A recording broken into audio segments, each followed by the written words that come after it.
The flames licked the dark sky like hungry tongues, devouring wood and dreams with equal voracity. The acrid smell of smoke burned Rashid's nostrils as he ran across the hot sand, his heart beating against his ribs like a war drum. Behind him, Layla's house was dying in orange flames, and inside it, God. Inside it, there were still screams. "Samira!" Layla's voice cut through the night like a blade, desperate, hoarse from smoke and terror. "Aisha, where are you?" Rashid didn't think. He didn't calculate risks or consequences. His bare feet met the hot sand, and then the burning planks of the porch. The heat hit him like a closed fist, but he plunged into the reddish darkness, guided only by the muffled sobs of a child. Before we dive into this story, leave your comment with a rating from 1 to 10 and tell us which city you're joining us from. May this moment bring reflection and emotion to your heart. 3 weeks earlier, Rashid al-Mansouri had arrived in the small village of Wadi al-Nur with the coolness of a man accustomed to solving problems with signatures and decrees. The black Mercedes cut through the dusty road like an elegant shadow, contrasting with the adobe houses that clung to the earth like resilient plants. He wore an impeccable white thobe, his Italian leather shoes protected by shoe covers that gleamed even under the desert's merciless sun. The mission was simple: evict the last residents of the village to make way for the al-Mansouri family's new hotel complex. 43 families had already left with their compensation. Only 7 houses remained, and among them, the most stubborn of all, a humble dwelling at the end of the main street, where a foreign woman lived with 2 small daughters. Khaled, his younger brother, had insisted he send men to resolve the issue without his presence. "Why get your hands dirty, Aki? You sign the papers, they do the rest." But Rashid had always preferred to see people's eyes when their lives changed forever. It was a matter of honor, even if that honor cost hours of travel under the scorching heat. The driver stopped the car in front of the house, marked in red on the official map. Rashid got out slowly, adjusting the white keffiyeh over his shoulders. The village's silence was broken only by the wind that made the cotton curtains dance in the open windows and the distant sound of a sewing machine. The house was small, but there was something about it that made him hesitate. Pots of flowering plants flanked the light blue wooden door. A small vegetable garden grew in makeshift beds made from old tires. Colorful clothes swayed on the clothesline like flags of resistance against the desert's monotony. That's when the door opened. Layla appeared like an unexpected vision. Not the broken woman he had expected to find, but someone who looked him squarely in the eye. She wore a simple aqua-green cotton dress that enhanced her honey-colored eyes, and her dark brown hair was tied in a loose bun that allowed rebellious strands to frame her face. There was weariness in her features, yes, but also a dignity that completely unsettled him. "You must be Sheikh al-Mansouri," she said in Arabic, with an accent he couldn't identify. Her voice was soft, but firm.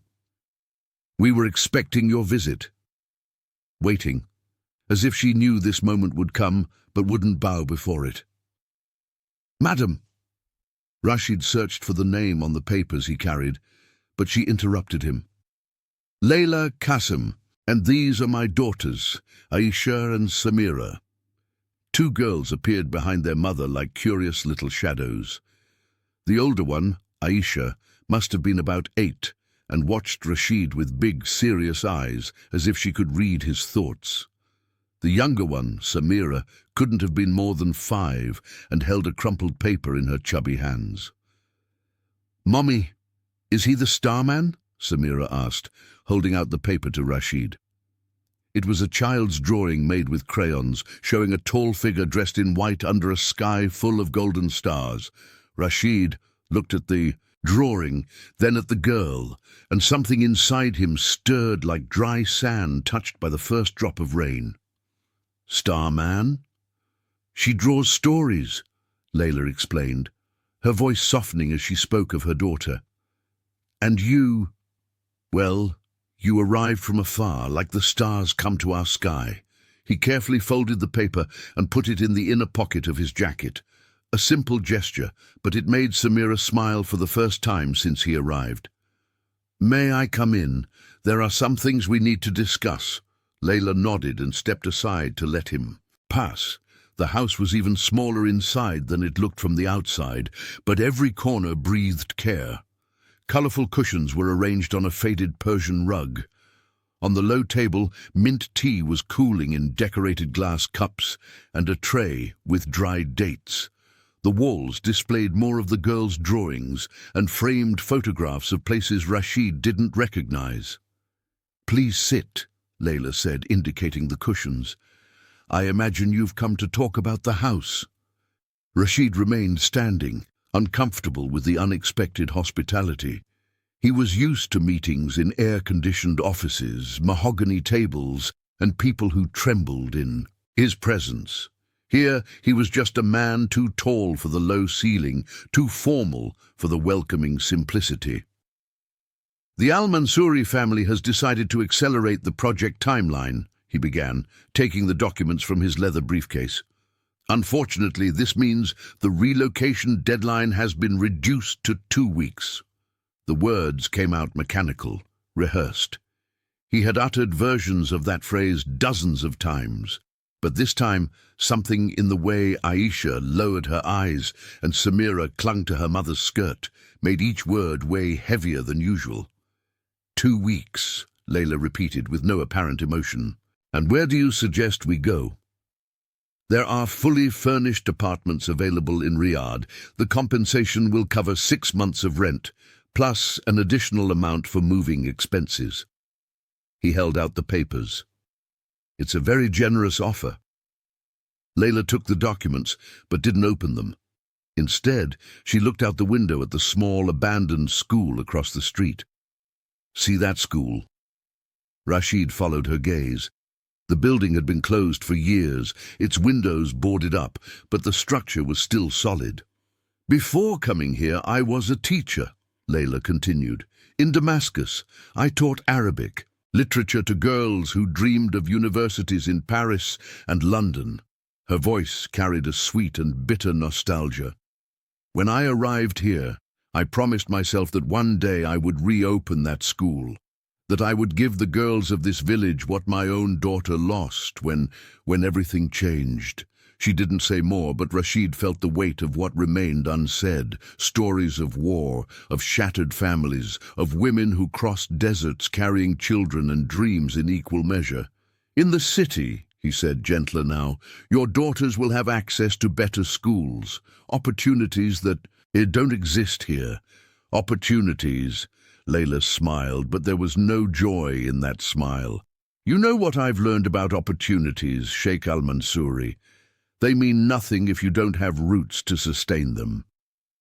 She finally opened the documents and quickly leafed through them. "This is a considerable sum, but may I make a counter-proposal?" Rashid blinked, surprised.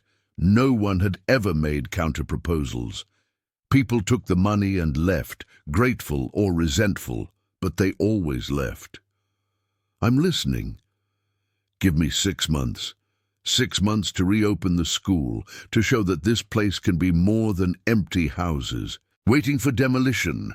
If I succeed, perhaps we can discuss a project that benefits both your family and our community." The woman's audacity left him speechless for a moment.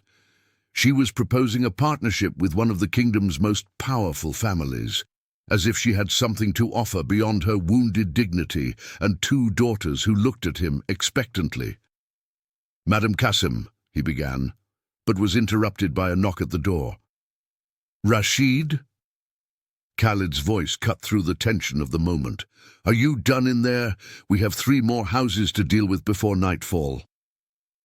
Layla looked at Rashid, then at the door, and something in her expression changed, as if she suddenly understood that this man, however kind he seemed, was not there by choice.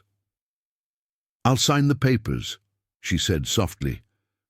But I ask for one thing. Give me 2 weeks to find a safe place for the girls, a place where they can continue to be children." Rashid looked at Aisha, who had silently approached and was now holding her mother's hand. He looked at Samira, who was scribbling new drawings on a random piece of paper. He looked at Layla, who awaited his answer with the patience of someone who had waited for too many things in life. 2 weeks, he agreed, putting the unsigned papers away. Perhaps we can find a solution. When he left the house, Khaled was waiting, leaning against the car, arms crossed and an impatient expression on his face. Problems? No problems, Rashid lied, but his hands trembled slightly as he opened the car door. That night, in his office in Riyadh, he stayed up late, looking at Samira's drawing. A man made of stars. Had he ever been that for anyone? A man capable of lighting up the dark? The question followed him into sleep, and when he woke up, he knew he would return to the village the next day. But he didn't know that each visit would be like lighting a candle in a dark room, until, 3 weeks later, his entire life would be in flames. The following days passed like a desert mirage, slow, distorted by the intense heat and by something Rashid couldn't name. He returned to the village under increasingly fragile pretexts, checking documentation, verifying the state of other properties, personally supervising the process. Lies, he told Khaled, and more importantly, himself. The truth was, he couldn't get Layla and the girls out of his head.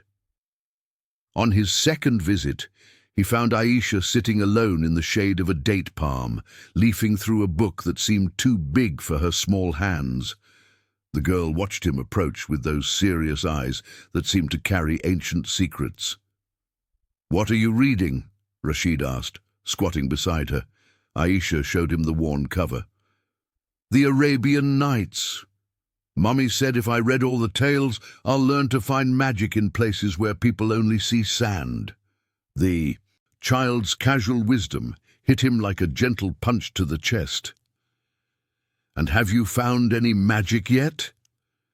Aisha pointed to where Layla was sewing on the porch, the old machine singing a metallic melody as she worked on a dress embroidered with golden threads.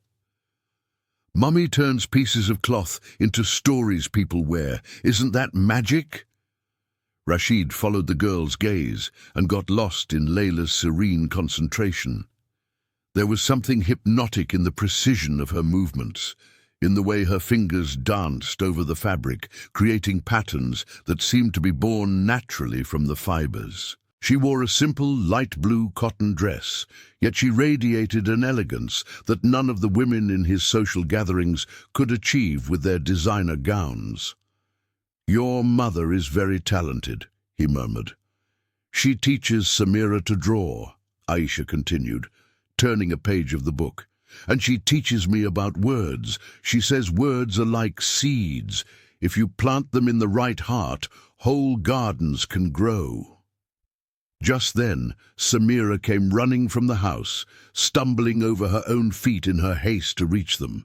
She held another drawing in her hands, this one showing 3 figures under a tree full of stars. "Look, it's you, me and Aisha," she announced, handing the paper to Rashid. "Did you like the first drawing? Mommy said you kept it." Rashid smiled, gently touching the girl's curly hair.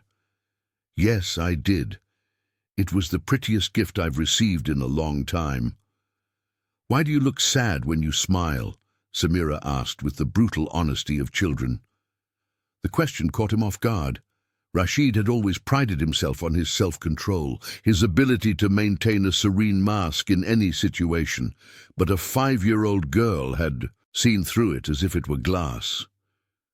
"Sometimes," he said, searching for simple words for a complex truth, "adults carry problems that make even happy moments a little heavy."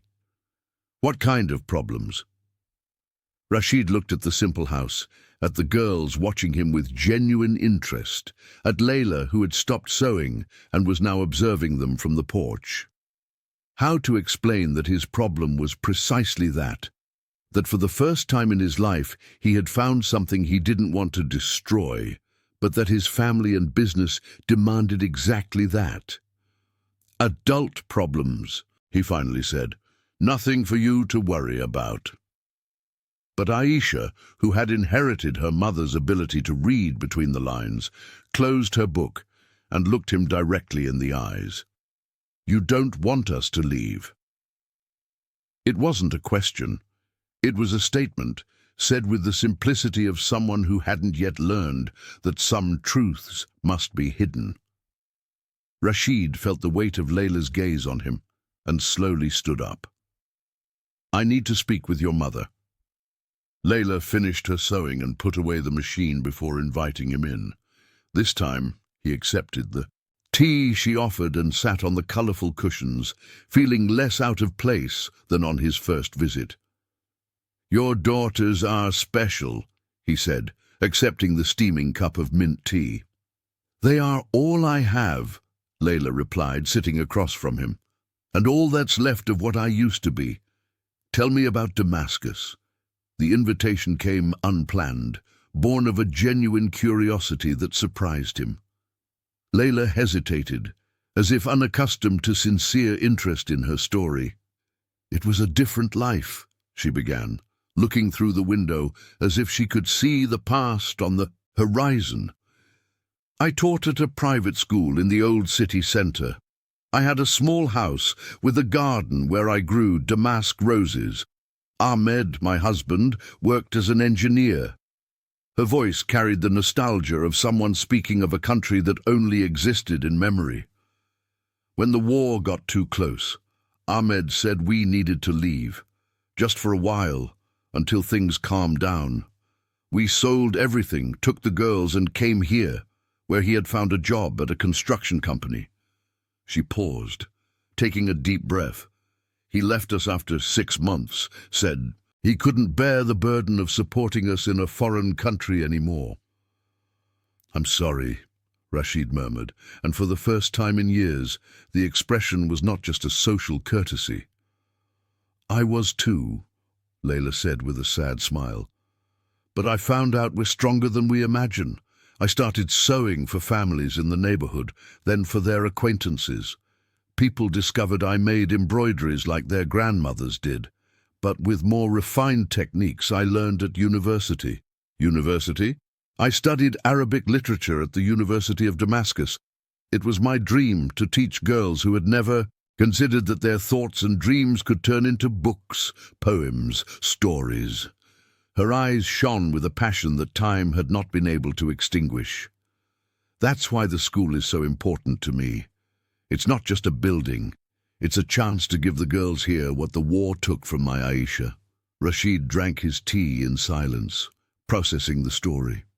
There was something in the way Layla spoke about teaching that reminded him of his own mother, who had died when he was 15. She had also been a teacher before marrying his father and dedicating herself entirely to the family. She always said that teaching was like planting trees. You might never sit in their shade, but you would know that future generations would benefit from what you planted. "What if I could help?" he asked suddenly. Layla looked at him in surprise. "How?" "The school. What if, instead of demolishing it along with the village, it could be restored? Transformed into the educational center you envision?" "You would talk to your family about that?" Rashid thought of Khaled, of the constant pressure to maximize profits, of the way his brother saw obstacles as things to be removed, not circumvented. He thought of his father, for whom delayed projects meant lost opportunities and wasted money. "Let me see what's possible." But even as he made the promise, a part of him knew he was stepping into dangerous territory. The Al-Mansouri family did not make concessions for feelings. Never had. That afternoon, as he drove back to Riyadh, Rashid called the architect responsible for the hotel complex project. "Khalil, I need you to look at something for me. There's a school in the village of Wadi al-Nur that I'd like to integrate into the project instead of demolishing it. A school. Rashid, you've seen the plans. That land is designated for the spa and golf course. There's no way. Find a way, Rashid interrupted. I want options on my desk by tomorrow. This will delay the project by months, maybe years. Your family won't. Leave the family to me. But when he hung up the phone, Rashid knew he was making promises he might not be able to keep. And for the first time in his adult life, that scared him less than disappointing a woman and two girls who had begun to see him as the star man. That night, he dined alone in his apartment in Riyadh, looking at Samira's two drawings he had taped to the refrigerator. His assistant had asked about them earlier, and Rashid had said they were important documents. He wasn't lying. For the first time in years, there were documents that mattered more than contracts and financial statements. There were faces worth more than numbers on spreadsheets, and that, he was beginning to realize, would change everything. The first family meeting since Rashid had taken responsibility for the village took place at the patriarchal Al-Mansouri mansion, a modern palace of marble and glass that rose from the desert like a materialized mirage. Rashid arrived 15 minutes late, carrying the leather briefcase that now contained not only contracts, but also the alternative plans Khalil had managed to develop overnight. His father, Abdul Rahman al-Mansouri, awaited him in the conference room, seated at the head of the polished ebony table. At 72, the patriarch still commanded his businesses with an iron fist, the grey-blue eyes Rashid had inherited maintaining the same intensity that had built an empire from the arid desert floor. Khaled was already there, leafing through documents. With his usual impatience, he wore a perfectly cut grey suit, and his precisely trimmed beard contrasted with the expression of displeasure he made no effort to hide. 46 days, Abdul Rahman said without preamble, as soon as Rashid sat down. That was the initial forecast for completing the evictions. Today marks 53 days, and there is still one family refusing to leave.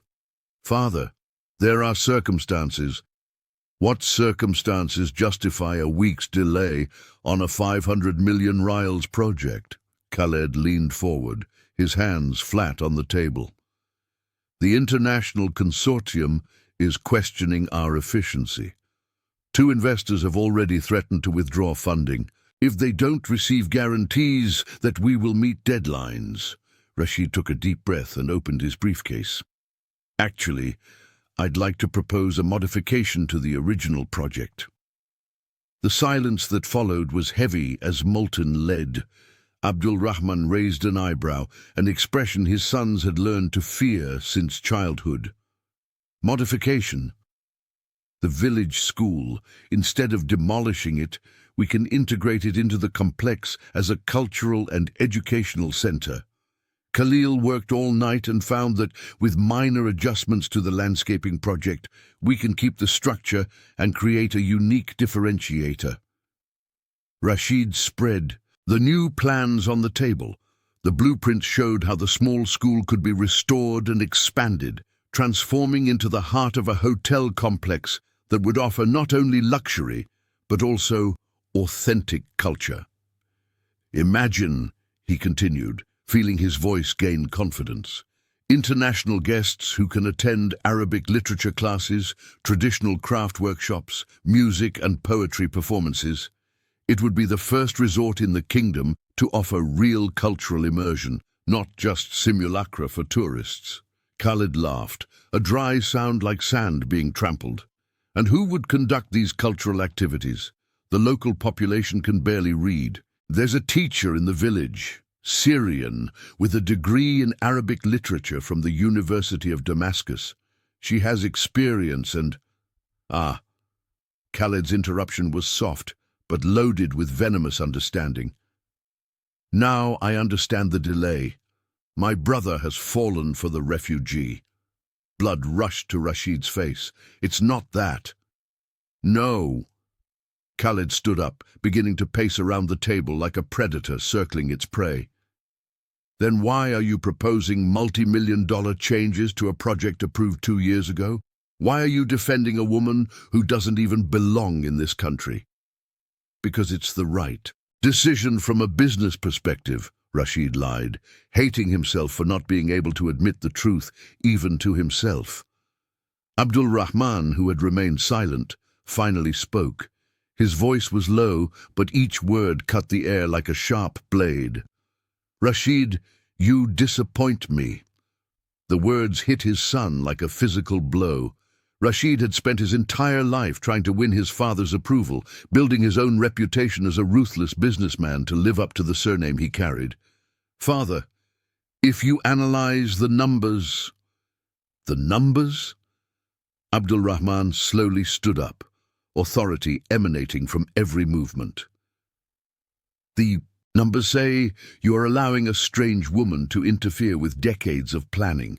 The numbers say you have lost focus.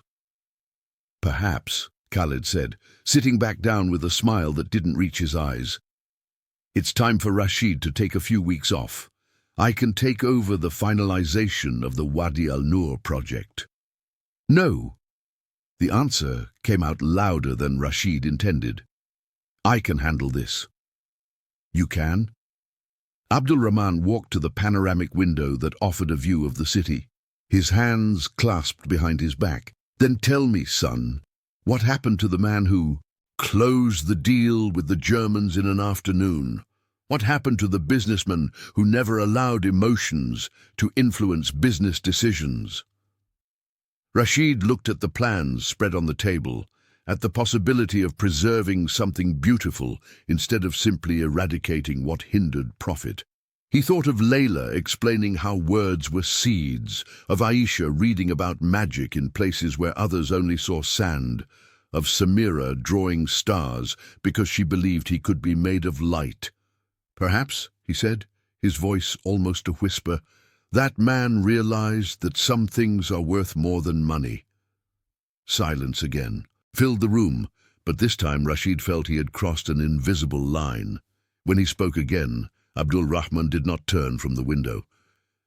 You have 72 hours to resolve the situation in Wadi al-Nur. If the family hasn't left by then, Khalid will take over the project.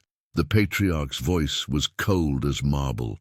And you will be responsible only for domestic affairs until you prove you've regained your sense of priority. Domestic affairs. The humiliation burned in Rashid's throat. It was the equivalent of being demoted from general to private. Father, 72 hours. Khalid smiled as he gathered his documents. Don't worry, brother. When I take over, I'll resolve everything quickly and efficiently. The family won't even know what hit them. The thinly veiled threat made Rashid's stomach clench. He knew Khalid's methods, psychological pressure, intimidation, tactics that bordered on illegality but never fully crossed it.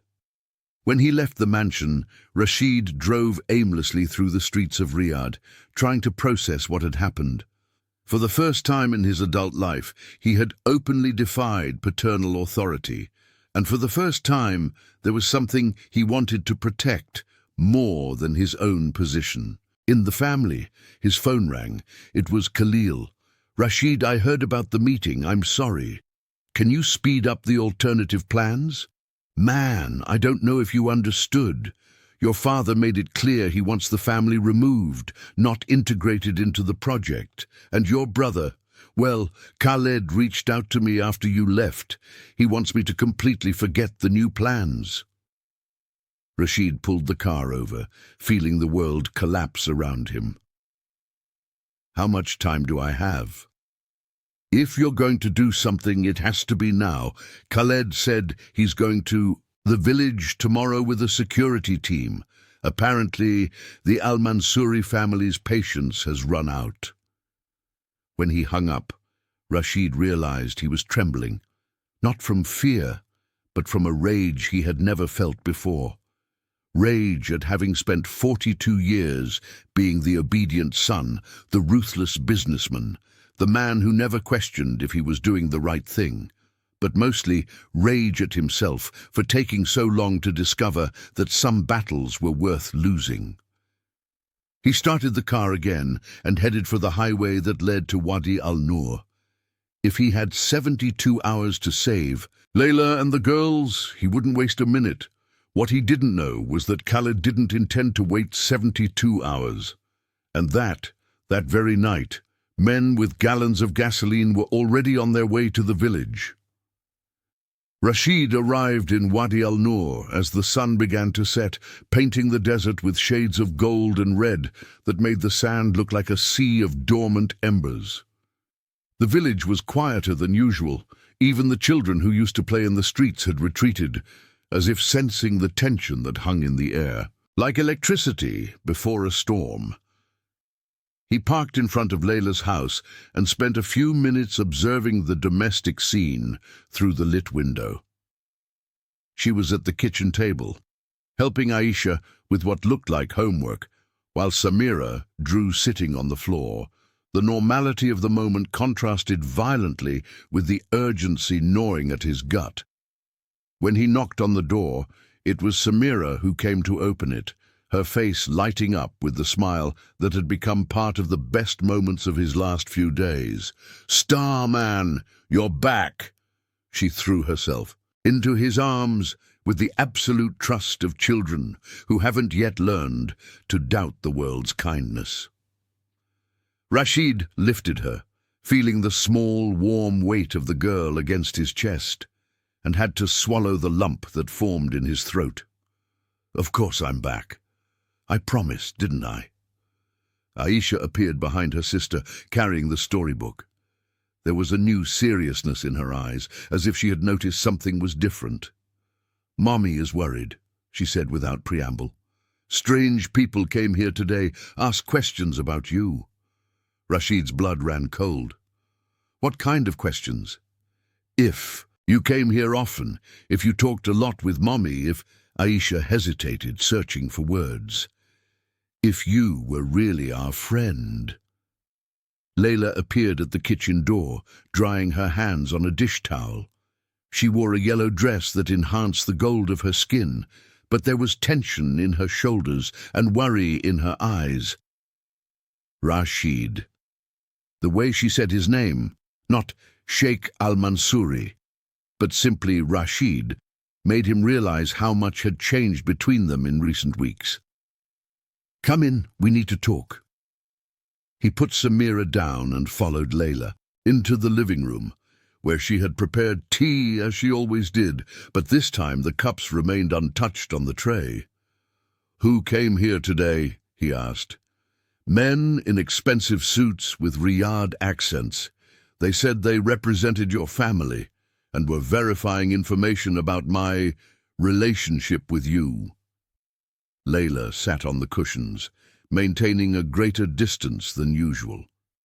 "Rashid, what's happening?" He could lie. He could invent an explanation that would temporarily reassure her. But he looked at Aisha, who had silently sat in a corner with her book closed on her lap, and at Samira, who was drawing with exaggerated concentration, clearly paying attention to the adults' conversation. "My family found out about our conversations," he said, "and they're not happy." "Why?" Layla's question was simple, but it carried the weight of someone who had faced enough rejections to recognize the signs. "Because I'm not known for getting emotionally involved with personal aspects of business."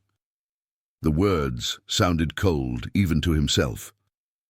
"And because they believe I'm allowing my feelings to interfere with professional judgment. And are they right?" The honesty of the question unsettled him. Layla wasn't asking for reassurance or being dramatic. She simply wanted the truth. "Yes," he admitted, "they're completely right." Layla was silent for a moment, processing the confirmation. When she spoke again, there was a resigned sadness in her voice. "And now?" "Now I have 72 hours to convince you to accept relocation, or my brother Khaled will take over the project." "And what's the difference?" Rashid thought of Khaled's methods, of how his brother resolved human obstacles. He thought of the stories he had heard whispered by company employees about families who had received persuasive nocturnal visits, about convenient accidents that happened to those who proved too stubborn. The difference is that with me, you still have choices. The brutal honesty of his words hung in the air like smoke. Layla looked at her daughters, then back at him. And Rashid saw the exact moment she understood what he hadn't said. That her resistance not only put her in danger, but also the girls. "How much time do we have?" she asked. "I'd say until tomorrow night. Khaled isn't known for his patience." Aisha closed her book with a soft thud. "Are we leaving?" The girl's question broke something inside Rashid. There was a tired acceptance in her, a voice, as if she was already used to the idea that good things didn't last. "Not if you don't want to," he said, surprising himself.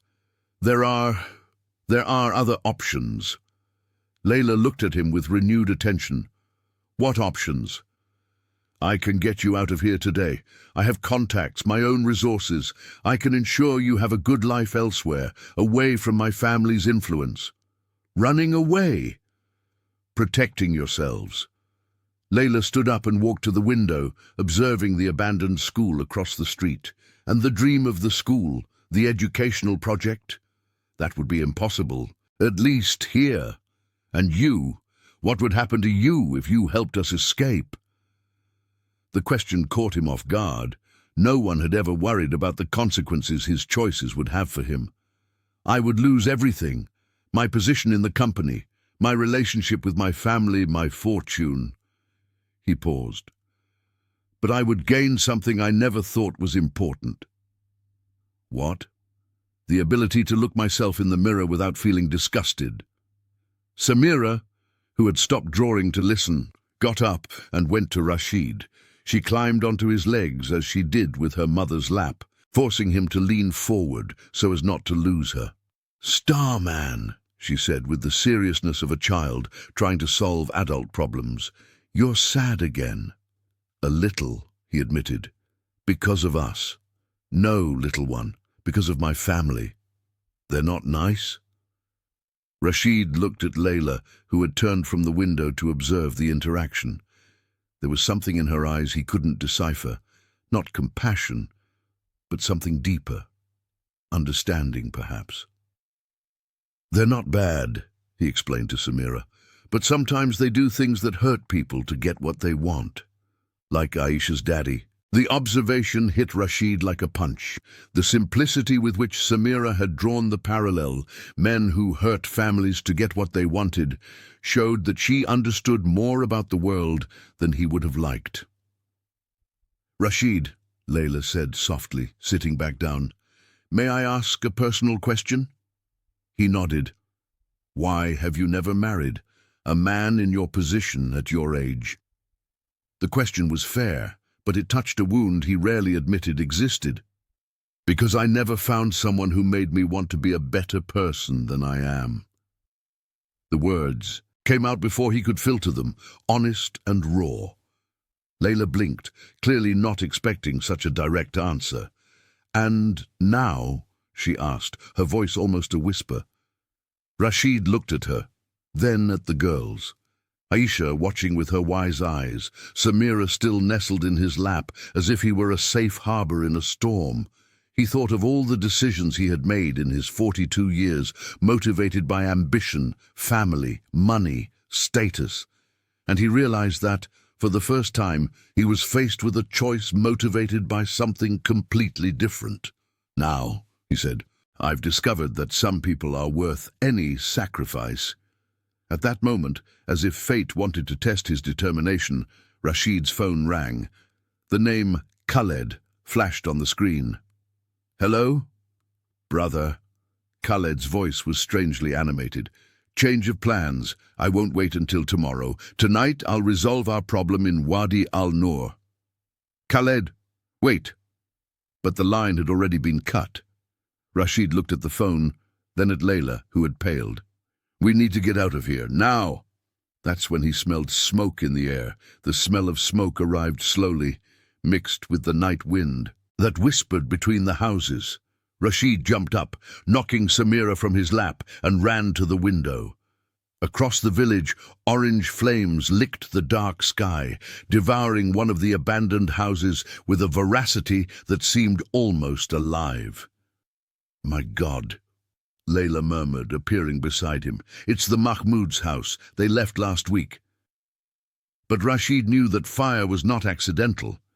It was a message, a demonstration of what would happen to anyone who insisted on staying. "Mommy, why is it on fire?" Samira approached the window, her wide eyes reflecting the distant flames. "Sometimes old houses catch fire by themselves, Habibi," Layla reassured her, but her voice trembled. "Let's move away from the window." Rashid was already dialing the fire department when he saw headlights approaching on the main road. 2 black cars, identical to the one he himself drove. His blood ran cold. "Layla, grab what you can carry. We're leaving, now." "What? Why?" "Because my brother just arrived." The urgency in his voice made Layla act without questioning. She ran to the girls' room, throwing clothes and personal items into a small suitcase, while Rashid watched the cars stop in front of the house.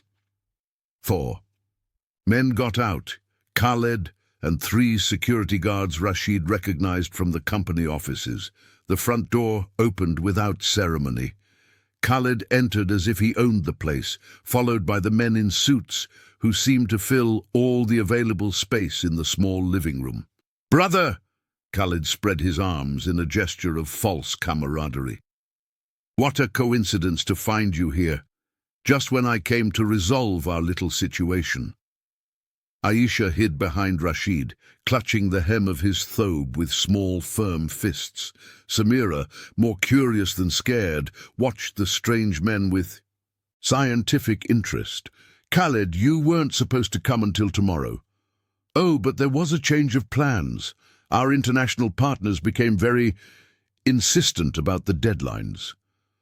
Khaled walked around the room, touching objects as if evaluating their worth. Nice house, simple but well kept. Layla appeared at the bedroom door, carrying the suitcase and a backpack. Her eyes met Rashid's for a second, a silent question about what they should do. "Madam Qasim, I presume." Khaled turned to her with a smile that didn't reach his eyes. "I'm Khaled al-Mansouri, Rashid's brother. I came here personally to resolve our situation." "What situation?" Layla's voice was firm, but Rashid noticed how her hands trembled slightly. "The situation of you still being here when you should have left a long time ago." Khaled approached her, forcing Layla to take a step back. "You see, my brother has too soft a heart for business. I, on the other hand—" "Khaled." Rashid's voice cut the air like a blade. "Enough." "Enough?" Khaled laughed, a humorless sound. "Brother, I've barely started." He turned to the security guards. "Mahmoud, Ahmed, I want you to check the rest of the house. See if there's anything we can use to facilitate the family's decision." The men moved with the precision of those accustomed to following orders without questioning. Rashid stepped forward, placing himself between them and Layla. "You won't touch anything." "Oh, you won't?" Khaled tilted his head, as if genuinely curious. "And what exactly will stop me? Your sense of chivalry? Your moral authority?" "My position in the family." Khaled burst into laughter. "Your position? Rashid, you lost your position the moment you decided that a Syrian refugee was worth more than 500 million riyals. She's not a refugee. She's a teacher, a mother, a person. She's an obstacle." Khaled's voice hardened. "And obstacles are removed." Samira, who had been forgotten during the escalating tension, walked up to Khaled with the innocence of someone who still believes in the basic goodness of people. "Are you the Starman's brother?" she asked, holding out one of her drawings. "I made this one for you too." The paper showed 2 men side by side, but while one was surrounded by golden stars, the other was enveloped in dark clouds. Khaled looked at the drawing, then at the girl, and something in his expression changed. For a moment, Rashid saw a flicker of the younger brother he used to protect from school bullies, the boy who cried when he saw injured animals. But the moment passed. "How cute," Khaled said, crumpling the paper and throwing it on the floor. The gesture broke something inside Samira. She looked at the crumpled drawing, then at Khaled, and began to cry. Not the dramatic crying of children wanting attention, but silent tears of someone who had just learned that the world can be cruel for no reason.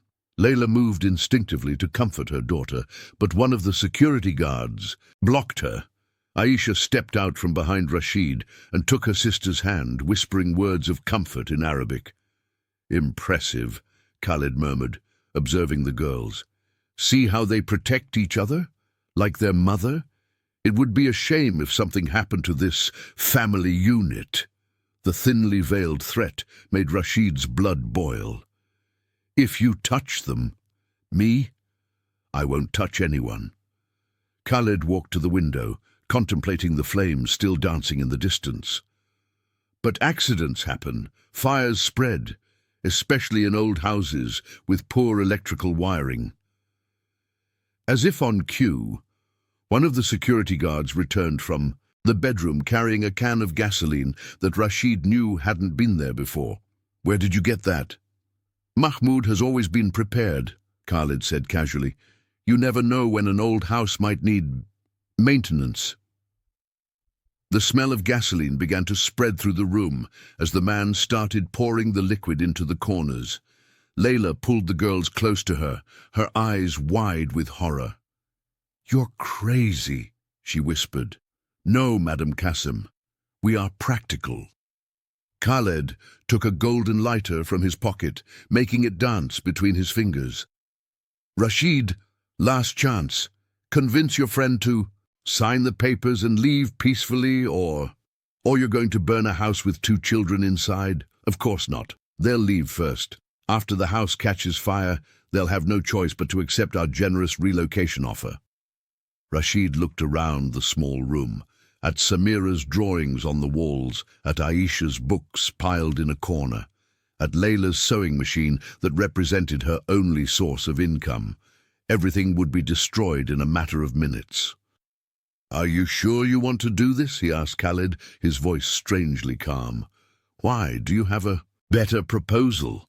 Rashid looked at Layla, who held her daughters against her chest as if she could protect them with the strength of her love. He looked at Aisha, whose wise eyes were now filled with restrained tears. He looked at Samira, who was still silently crying over the crumpled drawing, and he made the decision that would change everything. "Yes, I do," he said, taking his phone from his pocket. "I'm going to call the international press, human rights organizations, all the contacts I have in the government. I'm going to tell them how the Al-Mansouri family solves problems, how they burn innocent families' homes for profit." Khaled stopped playing with the lighter. "You wouldn't do that." "Try me. This would destroy the company's reputation, our international contracts, our partners." "I know," Rashid began to dial, "but I'll sleep in peace for the first time in 42 years. "You're bluffing." Rashid pressed the call button. The phone began to ring. For a moment, the only sound in the room was the metallic ring. Then a voice answered on the other end of the line. "Hello, Reuters International. This is Rashid Al-Mansouri. I have a story about corporate crimes you'll want to hear." It was then that Khaled completely lost control. Khaled's roar echoed through the small room like the sound of a wounded animal. He lunged at Rashid, trying to snatch the phone from his hands, but Rashid had already stepped away, keeping the call active as he dodged his brother. "Yes, I'm here with my brother Khaled Al-Mansouri, who just threatened to set fire to a house with a Syrian family inside," Rashid said into the phone, his voice carrying a calm he didn't feel. "You can confirm this with the local authorities in—" "Hang up that damn phone!" Khaled gestured to the security guards, who moved to surround Rashid, but something unexpected happened. Mahmoud, the closest security guard, hesitated. He looked at the girls clinging to their mother, at the gasoline spilled on the floor, at the lighter still in Khaled's hands, and he took a step back. "Mr. Khaled," he said, his voice tense, "perhaps we should reconsider." "Reconsider?" Khaled turned to the man like a viper ready to strike. "Since when do you question my orders? Since they involve setting fire to houses with children inside, sir." Mahmoud looked at the other security guards. "That's not what we were hired to do." Ahmed, the second security guard, nodded slowly. "Mahmoud's right. This is too much." Rashid felt a wave of relief, but kept the phone close to his ear. On the other end of the line, the journalist was asking about location and evidence. "Khaled," he said, lowering the phone slightly, "there's still time to stop this. You can leave here now. Pretend nothing happened." Pretend nothing happened. Khaled laughed, but it was a humorless, almost hysterical sound. "You just reported me to the international press. You destroyed our family." "I saved our family from becoming something our mother would never have recognized." The mention of their mother made Khaled stop abruptly. For a moment, years of history passed between the two brothers. The gentle woman who had raised them to be honorable, who said that money without dignity was worthless, who had died when Khaled was still a teenager. "Don't mention our mother," Khaled whispered. "You have no right. Would she be proud of what we've become?" Rashid gestured to the gasoline-soaked room. "Men who terrorize children for money. She would be proud of sons who honor their father's legacy. Father built an empire, but he didn't destroy families in the process, at least not deliberately." Rashid looked at Layla and the girls. "And he never would have done this." Khaled squeezed the lighter so hard his knuckles turned white. "Do you really want to test me, Khaled?" Aisha's voice cut the tension like a small but sharp blade. The girl had separated from her mother and approached the two men. "Why do you want to hurt our house?" The simple question, asked with the brutal honesty of children, made everyone in the room stand still. Khaled looked down into the girls' big, serious eyes. Because you're in the way." "Of what?" Of important business."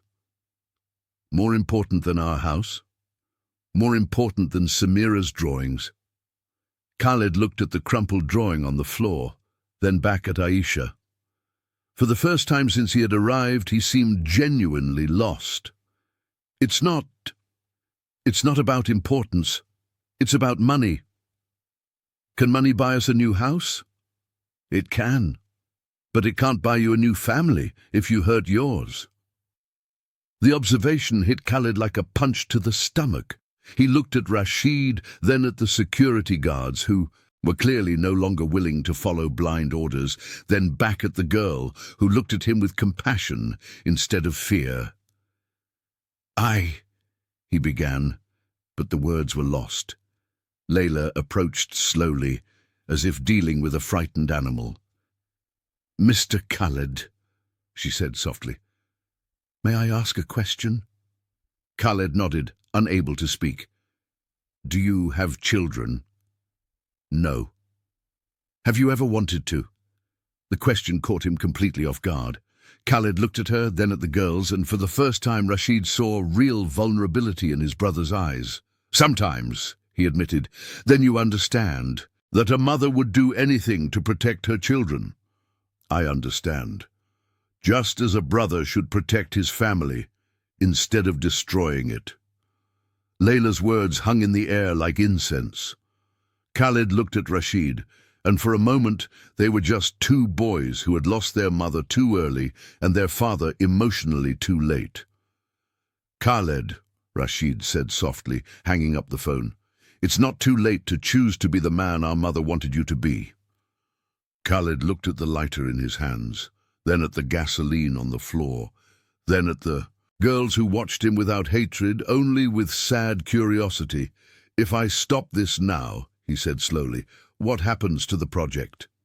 "We'll find another way, a way that doesn't involve destroying families." And if father gets furious, then we face his fury together, as brothers. Khaled was silent for a long moment. Then, slowly, he put the lighter back in his pocket. "Mahmoud," he said to the security guard, "clean up this mess, and I want you to forget what happened here tonight." "Yes, sir." Khaled turned to Layla. "Madam Qasim, I apologize for the scare, for the threat, for the way I treated your family." Layla nodded graciously. "Thank you." He knelt and picked up Samira's crumpled drawing, carefully smoothing it against his knee. "May I keep this one?" he asked the girl. Samira looked at him with eyes still red from tears, then nodded. "But you have to promise not to crumple it again." "I promise." When Khaled stood up, there were tears in his eyes. "Rashid, I don't know how to fix what I almost did." "It starts by standing by me when we talk to father tomorrow. He'll disinherit us, maybe, but we'll keep our humanity." Khaled looked around the room, at the family he had tried to destroy, at the security guards who had refused to follow his most extreme orders, at the brother who had risked everything to do the right thing. "All right," he finally said, "let's talk to father. Together."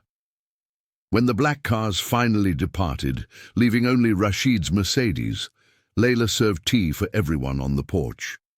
Aisha had returned to her book, but kept an eye on the adults. Samira was drawing a new picture, this one showing two men surrounded by stars. "What happens now?" Layla asked. "Now," Rashid said, looking at the school across the street, "we build something better than money." "And your family?" "Some bonds are chosen, others are given by blood. Today I discovered that the chosen ones can be stronger." Layla smiled, the first genuine smile he had seen from her in weeks. "In that case," she said, "welcome to the family." That night, Rashid slept on the sofa in the small living room, standing guard. Not because he expected more trouble, but because he wanted to make sure he would wake up and none of it would have been a dream. When the sun rose over Wadi al-Nur, he opened his eyes and found Samira sitting on the floor beside him, drawing a new picture, a small house with a school next to it, and many small figures playing between the two.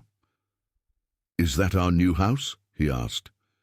"It's our new story," she corrected him, "and this time no one's going to crumple it." 6 months later, the Wadi al-Nur school breathed new life. The walls that had once been covered by boards now displayed colourful murals painted by the village children themselves. The courtyard that had been overgrown with weeds now buzzed with the sound of girls, learning, laughing, discovering that their dreams could be bigger than the dunes that surrounded their small community. Rashid arrived early that Thursday morning, as he had every day since the school reopened. He carried a box of new books he had bought in Riyadh, classics of Arabic literature, science books in simple language, sketchbooks for the art classes Samira now helped conduct. His relationship with his father had settled into a cordial tension after months of arguments, threats, and finally an agreement no one had expected. Abdul Rahman al-Mansuri did not approve of his eldest son's choices, but he had developed a grudging respect for Rashid's determination. Khaled, surprisingly, had become the project's most fervent advocate among the brothers, discovering that building something meaningful gave him more satisfaction than simply maximizing profits. "Good morning, Professor Rashid," greeted Fatima, one of the youngest students, as he entered the courtyard. "Good morning, Fatima. How's the science project coming along?" "Mommy said, if I learn about plants, I can help our garden grow better." Rashid smiled, remembering how the girl had arrived at school 3 months ago, too shy to speak. More than monosyllables. Now, she led conversations about botany with the confidence of a small scientist. He found Layla in the main classroom, organizing books for the first class of the day. She wore a navy blue dress he had bought for her on a trip to Dubai, not because she needed it, but because he wanted to see her wear something that didn't carry the marks of past difficulties. "The books have arrived," he said, placing the box on the table. "Perfect. The girls are eager for the new poetry unit." Layla opened the box and smiled at the volumes by Mahmoud Darwish and Nizar Kabani. "You always know exactly what we need. I have a good teacher guiding me."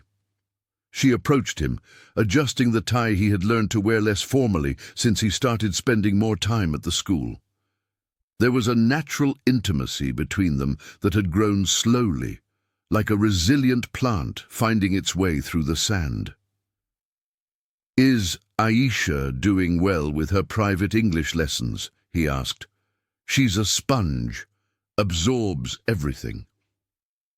Layla looked out the window to where her older daughter was helping younger children with their homework. She said she wants to be a diplomat when she grows up, to help families like ours. And Samira? She's still sure she's going to be an artist, and a teacher, and an astronaut. Layla laughed, not necessarily in that order. As if she had heard her name, Samira appeared at the classroom door, carrying a new work of art. At 6 years old, she had become the school's unofficial resident artist, her creations decorating hallways and classrooms. "Look what I made," she announced, holding out the paper. The drawing showed the school surrounded by stars, with small figures of all ages, learning together. In the center, 2 larger figures, clearly representing Layla and Rashid, held hands, overseeing everything with smiles that reached their eyes. "It's beautiful, Habibi," Layla said, kissing the top of her daughter's head. "But why so many stars?" Samira looked at Rashid with the seriousness of a child explaining something obvious to distracted adults. "Because the Starman isn't just a starman anymore. Now he makes other people shine too." The observation hit Rashid, as Samira's unexpected insights always did. He knelt to her height. "And you, little artist? Are you shining too?" "I'm shining. So much I sometimes have to wear sunglasses," she said with total seriousness, making Layla laugh. The morning flowed with the rhythm that had become familiar. Arabic and math classes for the older girls, art and stories for the younger ones, recess moments where girls from different families played together without the social divisions that once separated them. During lunch, Rashid found a quiet moment with Aisha, who was reading a new book under the shade of the date palm in the courtyard. "What are you reading today?" She showed him the cover. "Golda Meir's biography. Ustaza Layla said, 'It's important to know women who changed the world.' And what did you think of her? She made difficult decisions to protect her people." Aisha looked at Rashid with those eyes that always seemed to carry wisdom beyond her years. "Like you did for us." "I didn't change the world, Aisha. I just changed our small part of it." "Sometimes," she said, closing the book, "changing a small part is the beginning of changing everything." That afternoon, after classes ended and the children returned to their homes, Rashid and Layla walked to the low hill behind the school. They had developed a habit of ending each day watching the desert sunset, a silent ritual that gave them time to process the changes in their lives. "Have you heard from Ahmed?" Rashid asked, referring to Layla's ex-husband. "He called last week. Wants to visit the girls." Layla didn't seem disturbed by the prospect. "Aisha said she's ready to talk to him. Samira said she'll only talk to him if he promises not to make anyone cry." "And you? How do you feel about it?" "Relieved, mostly. He's their father, and they deserve to have that relationship, even if it's complicated." She looked at Rashid. "Our past doesn't define our present. You taught me that. You taught me that it's possible to build something beautiful even when everything seems destroyed." They stood in silence for a moment, watching the sun paint the sky with shades of orange and pink that made the desert look like a sea of gentle fire. "Rashid," Layla said finally, "there's something I need to tell you." The serious tone of her voice made him turn completely to her.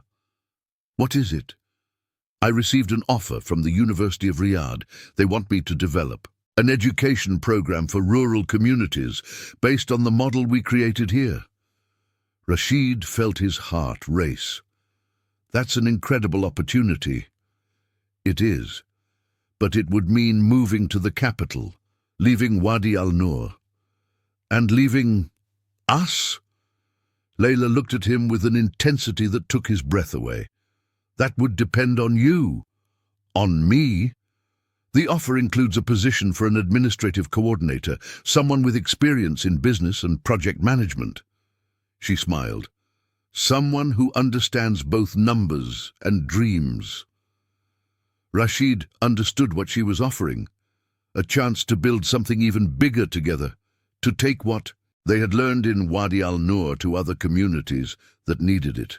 Did the girls agree to the move? Aisha said it's time for them to have bigger adventures. Samira said she'll draw the new school too, but that Wadi al-Nur will always be our first home. "And you? What do you want?" Layla approached him, placing her hand on his chest where she could feel his heart's accelerated beats. "I want to build a future where girls like my daughters never have to choose between security and dreams. I want schools like this to exist in every village, every neighborhood that needs them." She paused. "And I want to do it with the man who taught me that some stars shine brightest when they find other stars to light the way." Rashid kissed her then, there on the hill where they could see the school they had built together, the village that had transformed, the horizon that promised endless possibilities. When they parted, he smiled. "When do we start?" 3 years later, the Stars of Education program had established 42 community schools in rural regions of Saudi Arabia. Rashid and Layla worked side by side, he handling logistics and funding, she developing curricula and training teachers. Aisha, now 15, had become an eloquent advocate for female education, giving lectures at international conferences with the confidence of someone who knew exactly what she wanted to do with her life. Samira, at 11, still drew constantly, but now her works illustrated textbooks that were used in schools throughout the kingdom. Her most famous drawing, 2 adults and 2 children surrounded by stars under a school, had become the program's official logo. On a warm spring afternoon, Rashid was returning home after a meeting at the Ministry of Education when he found a letter waiting for him. The envelope bore the official Al-Mansouri family seal. Inside, a brief note from his father. "Rashid, I learned today that the Stars of Education program has been nominated for an International Social Innovation Award. I thought you should know that despite our differences, I am proud of the man you have become. Your mother would be too." Father. That night, during dinner with Layla and the girls at the house they had built on the outskirts of Riyadh, a house with an immense garden where Layla cultivated the same damask roses she had left behind years earlier, Rashid shared the letter. "Grandpa is proud of you," Samira said, as if it were the most natural thing in the world. "How do you know?" he asked. "Because you do things that make other people happy. That always makes parents proud." Aisha looked up from her book. She now read political literature and philosophy. "Samira's right, but you know what's more important than Grandpa's pride?" "What?" "That you are proud of yourself." That night, after the girls went to sleep, Rashid and Layla sat in the garden, watching the stars in the clear desert sky. "Any regrets?" she asked, nestled against his shoulder. "None," he said, kissing her hair that still smelled of jasmine. "And you?" "Only one." "Which one?" "That it took us so long to find each other." Rashid laughed, pulling her closer. "Perhaps it was the right time. If we had met before, I would still be the man who only knew how to destroy things. You taught me to build. You taught me that it's possible to start over. Above them, the stars shone like small promises in the dark infinity, and for the first time in his life, Rashid al-Mansouri knew exactly where he belonged, not in a palace or an office, but in this small garden, with this woman in his arms and two girls sleeping safely in the house they had turned into a home. He had traded an empire of sand for a kingdom of love, and never, not for a second, did he consider that he had made a bad choice. Dear listeners, we hope this story has touched your heart. If you were moved, please like, subscribe to the channel, and tell us in the comments what resonated with you the most. Every day we bring real stories, full of emotion and humanity. Your voice is part of this universe.